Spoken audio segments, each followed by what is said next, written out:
les amis, j'espère que vous allez bien. Moi je vais très bien. Aujourd'hui on se retrouve pour une nouvelle vidéo. Cette vidéo est plutôt une vidéo un peu conseil, si je puis dire. C'est la première fois plus ou moins. Enfin, j'ai déjà fait des vidéos conseils mais ça c'est rare. Mais voilà, c'est sur la première fois sur ce sujet là.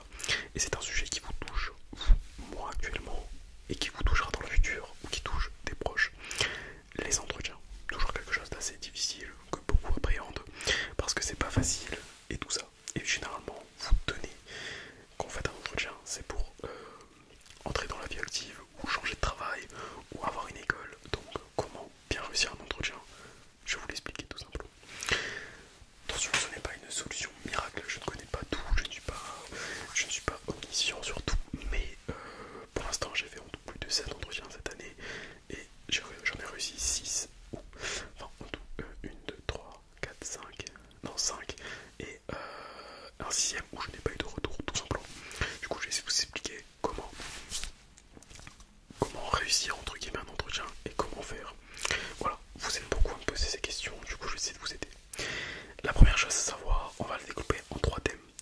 Premier thème, ça va être la préparation. En effet, un entretien, ça se prépare. Vous allez démarcher tout simplement à travers votre CV. Première chose, dans vos CV, il n'y a pas de faute d'orthographe. Vous êtes nul, faites relire par quelqu'un qui est fort. Passez-le dans les correcteurs, faites ce que vous voulez. Pas de faute d'orthographe dans un CV. Vous faites des CV, pas sur Word comme ça. Non, non, non, vous faites des CV Canva. Canva, c'est très bien. Voilà, ils sont gratuits les CV, c'est pas compliqué. Prenez les CV de base, même si tout le monde a les mêmes. Le plus important, vous allez voir. Prenez vos CV, vous mettez une photo de vous dans vos CV. C'est toujours sympa, une petite photo de vous. Si possible, bien habillé, pas une photo Insta ou quoi. Non, bien habillé, genre une petite photo un peu professionnelle. Toujours sympa aussi ça. Photo professionnelle, un beau CV, pas de faute d'orthographe. Dans vos CV, vous marquez des choses claires. Vous n'êtes pas obligé de mettre, exemple, souvent je le vois, dans l'endroit au niveau de l'adresse, vous mettez votre adresse, les gens ils mettent leur adresse cool. Non, ils s'en foutent. Vous mettez la ville. Si vous habitez à Paris, vous marquez juste Paris. Pas besoin de savoir précisément à quel endroit ils s'en foutent. Et puis ça prend la place et ça encombre. Un CV, ça doit être clair, net et précis. Très important. Le CV, voilà, vous le faites bien. Les majuscules, là où il doit y avoir une majuscule, souligné, là où ça doit être souligné, en gras, ce qui doit être en gras. Pas de faute d'orthographe, je redis, mais c'est important. Voilà, une grosse sélection sont faites là-dessus. Même si je sais que c'est pas forcément bien. Personnellement, étant dysorthographique, j'en fais. Et je n'hésite pas à faire relire par des amis qui le sont pas, ou par ma famille, qui sont plutôt bons en orthographe, tout simplement. Donc voilà, n'hésitez pas, hein, c'est important, voilà, n'hésitez pas. Ensuite, du coup sur les CV, vous mettez les choses principales que vous avez faites. Et si vous avez déjà travaillé, n'hésitez pas à mettre vos missions. Exemple, si vous avez travaillé chez McDo, vous marquez McDo. Et juste en dessous, vous mettez vente auprès du client, nanana. Enfin, vous avez 2-3 missions que vous avez faites, que vous aviez à faire. Tout simplement, ça peut donner un point de vue sur déjà les... Parce que vous pouvez dire travailler à McDo, c'est bien, mais moi je lis votre CV, je dis ok, il a travaillé à McDo. Par contre, vous me dites j'ai travaillé à McDo, mais je sais gérer un client, enfin voilà, je sais faire différents trucs, je sais pas, j'ai jamais travaillé à McDo, donc je peux pas vous dire. Mais là, tout de suite, je saurai déjà les qualités et les expériences que vous avez déjà acquis. Voilà, tout simplement. Donc voilà, après vous mettez 2-3 points sur vous. Alors, vous allez savoir, des fois quand vous faites votre CV, vous allez vous dire ça va poser une question, ça va poser une question. Voilà, enfin, ça va mener à poser des questions votre CV. Voilà, ne chargez pas trop votre CV, il faut qu'il soit assez aéré, aussi c'est important. Donc, maintenant, la chose la plus importante à savoir dans un entretien, c'est qu'il faut déstresser. Parce que devant un contrôle, devant un oral quelconque, le sujet, ça va être quelque chose qu'on va vous donner à apprendre, à maîtriser, nanana. Sauf que là, en entretien, le sujet principal, c'est vous. Et puisque c'est vous, vous connaissez, non? Donc à partir de là, tranquille. Mais le plus important, c'est de se préparer. Une fois que votre CV il est bien et tout ça, vous allez le donner et tout ça, on va prendre contact avec vous.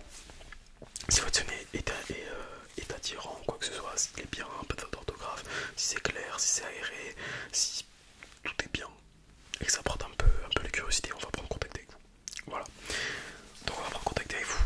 Première chose à savoir, quand on vous répond mail, on répond par du cordialement, on signe de son prénom. Toujours important, un bonjour, machin. Voilà, on dirait que c'est bête, mais non, parce que bon, les RH qui sont en face de vous, c'est eux qui décident un peu en fait. Donc soyez toujours très cordial dans les échanges de mails que vous avez. Ensuite, la préparation. Vous savez dans quelle entreprise vous allez. Vous allez chercher des choses sur l'entreprise. Vous allez chercher des choses sur quand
travail soit bien fait, que quand j'apprends qu'il est mal fait, ça me... Comment dire? Ça me... Je sais pas, ça me... Je sais pas comment tourner ça. Enfin, vous allez tourner en mode... Ça m'embête. Parce que voilà, j'ai l'impression d'avoir mal fait les choses. Je sais que j'ai mal fait les choses. Et je veux pas qu'on ait cette image de moi. Donc du coup, voilà, c'est un défaut. Mais je le travaille. Et j'utilise ce défaut à travers les reproches qu'on peut me faire pour pouvoir m'améliorer, apporter, toujours être meilleur dans ce que je fais. Et voilà. Voilà, montrer que vous travaillez là-dessus, vous dites des choses. C'est vraiment la question, je peux pas trop vous aider parce que ça va dépendre de vous. Ça va dépendre des fois des idées que vous avez. Et parfois n'hésitez pas à mettre des défauts qui le... Enfin voilà, la plus importante c'est ça, c'est de mettre des défauts qui ne sont pas vraiment des défauts. Genre vous dites pas, c'est quoi mon défaut, je suis en retard. Non. Non, non, ça c'est genre le défaut que vous mettez jamais. Le je suis en retard, ça m'arrête d'être mal poli, j'aime pas les gens, ça m'arrive d'arriver de mauvaise humeur. Vous voulez partir tout de suite de votre entretien en fait, genre... ça paraît bête, mais c'est des choses que j'ai déjà vu ou entendu en fait. C'est pour ça que je me dis, mais des fois les gens vous tirent des pieds, enfin des balles dans le pied, tout seul. J'ai vraiment, c'est la question, préparez-vous à cette question-là, on vous posera. Préparez 2-3 défauts, cherchez sur internet, il doit y avoir des choses là-dessus. Ensuite, une question qu'on pose souvent, qui est souvent très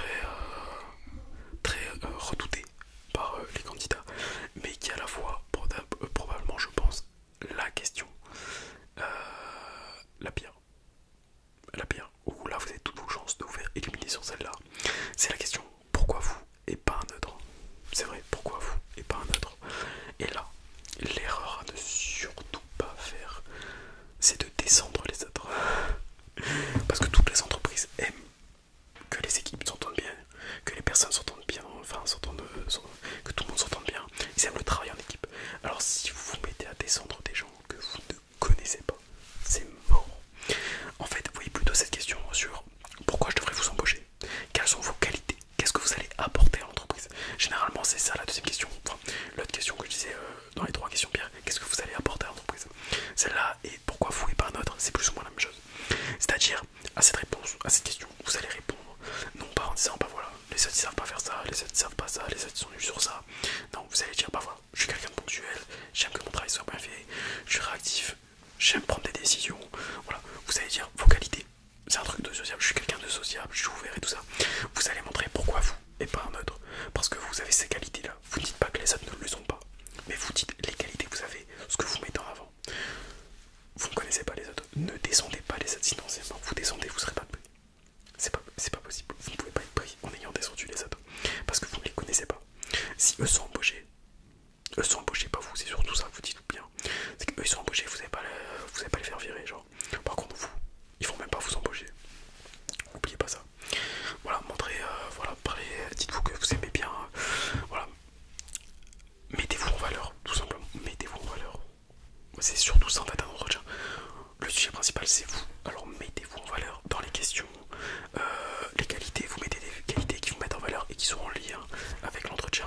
Pourquoi vous et pas un autre? Vous mettez en valeur. Qu'est-ce que vous allez apporter à l'entreprise? Pareil, vous vous mettez en valeur. Genre voilà, c'est vraiment des questions qui sont les 3 quarts du temps posées. Et voilà, vous n'hésitez pas à réussir. D'ailleurs, petite chose à savoir, une fois j'ai fait un entretien pour une école et ça a été un entretien qui était collectif.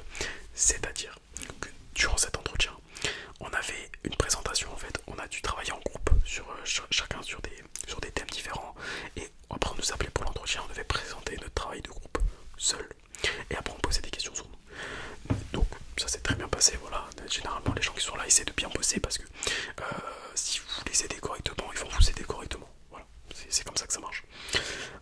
Par contre, n'hésitez pas à donner un petit mot à votre à la personne qui vous écoute, enfin, qui fait l'entretien, en disant voilà, je tenais juste à dire que j'ai une très bonne équipe, on s'est bien entendu, on a tous bien bossé. Ça montre une chose, déjà ça permet d'aider aussi les autres. Voilà. Souvent c'est dans le cadre des écoles, hein, c'est pas. Moi c'était dans le cadre d'une école. Donc c'est pas. Il n'y a pas qu'une seule place, vous voyez ce que je veux dire. Vous dites que votre groupe est bien. Mais aussi que vous allez.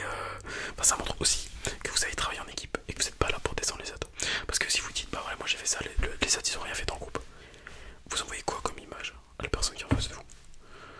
Vous êtes déjà là, il vous connaît pas et vous descendez les autres, c'est mort. Non, je vous dis vraiment, c'est le plus important, c'est le social. Là-dedans, c'est le plus important, c'est ça.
Exemple, vous rentrez dans la salle, vous vous mettez à côté de la chaise qui vous autorise à vous asseoir en fait.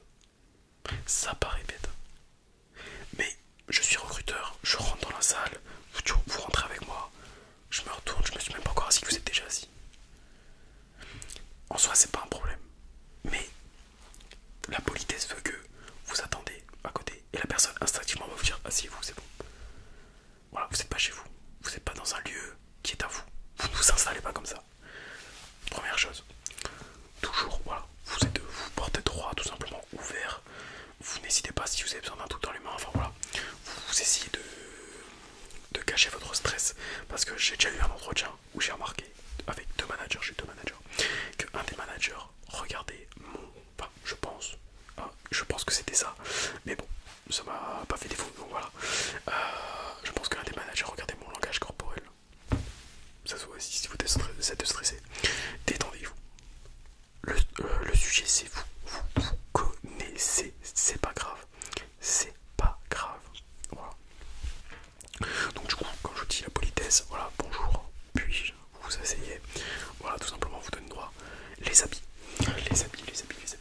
Je vous jure que c'est vrai, j'ai déjà vu des entretiens où des gens étaient en basket de sport, en Lacoste TN, c'est pas une blague, survêt de Lacoste, tu sais les vestes, les techniques, enfin vos trucs là, je sais pas comment ça s'appelle, voilà, les sacoches et tout, casquette.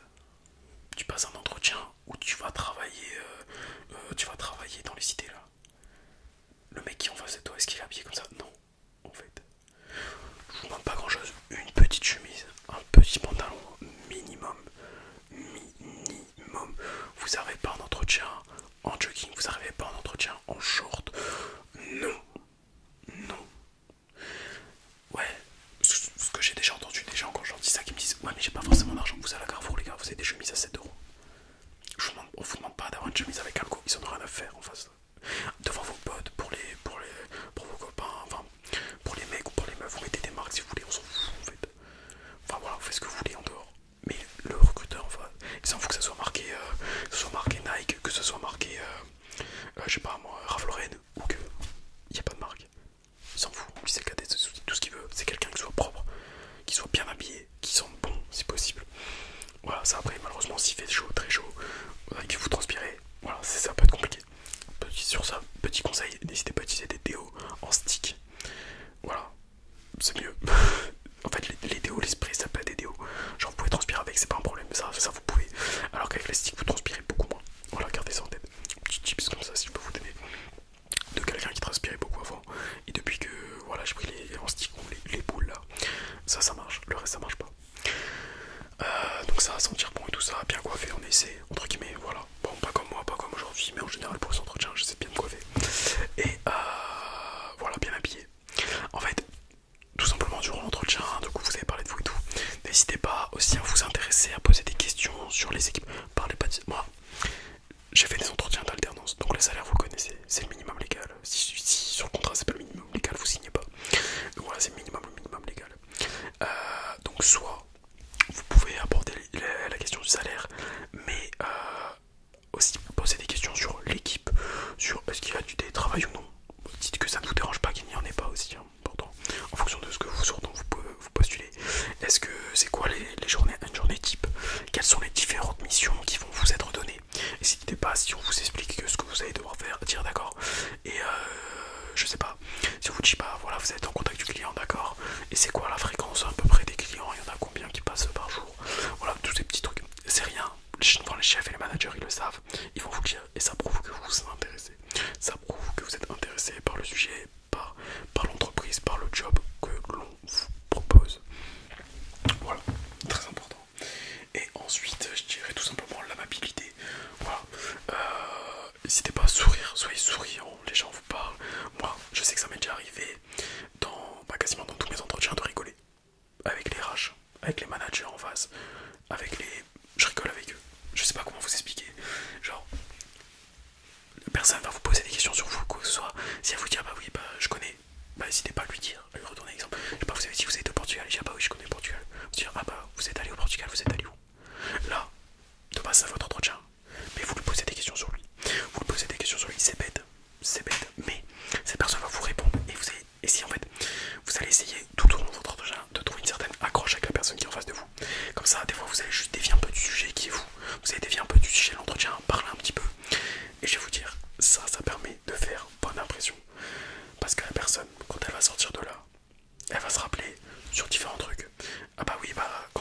généralement il note. Et quand il va revoir ses notes, hop, il va voir, je sais pas, vous avez dit que vous aimez voyager, il va repenser à ça, il va repenser que vous avez parlé de ça et tout, que vous avez bien entendu, vous avez rigolé, vous avez laissé une bonne impression. Pareil à la fin, quand vous prenez congé, tout simplement, vous vous levez, vous serrez la main, vous remerciez, vous quittez la salle, vous remerciez, voilà, je vous remercie, merci bien, je vous remercie pour cet entretien, je vous souhaite une très bonne journée. C'est logique, en fait, c'est juste de la politesse. Genre voilà, vous n'hésitez pas à remercier, voilà, c'est tout simple, c'est tout simple. En fait, un entretien, c'est juste des règles de bienséance, tout simplement. Vous êtes poli, vous êtes bien habillé, vous êtes avenant, vous êtes ouvert sur le sujet, vous vous préparez, on vous pose des questions, vous répondez, voilà, le plus calmement possible, vous n'hésitez pas, vous pouvez prendre votre temps plutôt, excusez-moi. Et voilà, en fait, un entretien, ça fait peur, mais en réalité, c'est pas si compliqué.